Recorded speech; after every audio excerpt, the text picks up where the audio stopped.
Thank you very much. First of all, my thanks to all of these victims of crime and family members of victims of crime who have come here today to put a face on an issue that should send a shiver up the spine of every Connecticut resident who cares about the state of Connecticut keeping faith with victims of crime.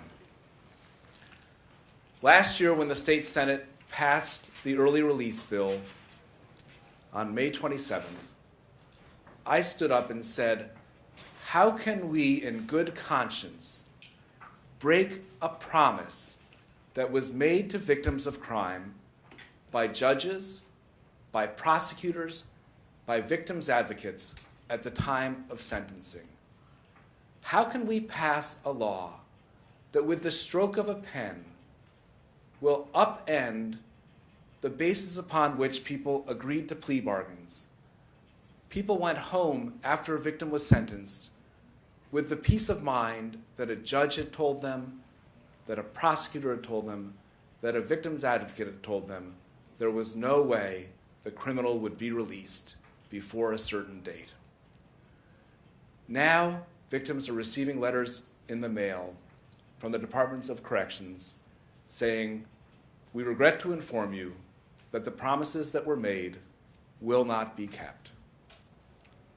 Ladies and gentlemen, I, for one, am going to make it my business in this legislative session to ensure that these promises are kept. We should all be offended that murderers, they may have copped a plea to manslaughter, but it sure sounds like murder to me. And serial rapists are getting the benefit of good time credits.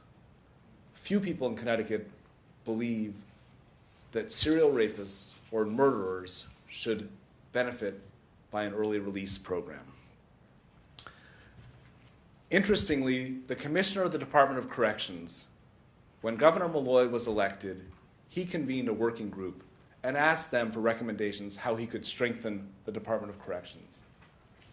That working group, the commissioner herself, said if there was going to be an early release program, it should only be for low-risk, nonviolent offenders. It doesn't sound like any of the people that have come here today are the victims of crime committed by low-risk, nonviolent offenders. I have an opportunity in this legislative session. For better or for worse, it's always been my position that the state of Connecticut should not be in the business of taking life. Some people agree with me, others disagree.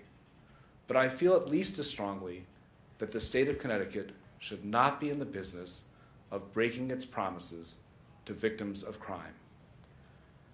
And that is why, in this legislative session, as the legislature debates the death penalty, I'm going to make sure that at the same time that debate is conducted, we call to the fore what all of you are experiencing because of the lie that we passed last May. And I want all of you to contact your state senators, your state representatives, and impress upon them why it is the state can only have a clean conscience if we repeal this law and restore faith to the individuals who look to the system to protect them. So with that said, I'm happy to turn it over to any of you. Michelle, would you like the mic for a minute? Or? Just a moment. Sure. And then take questions.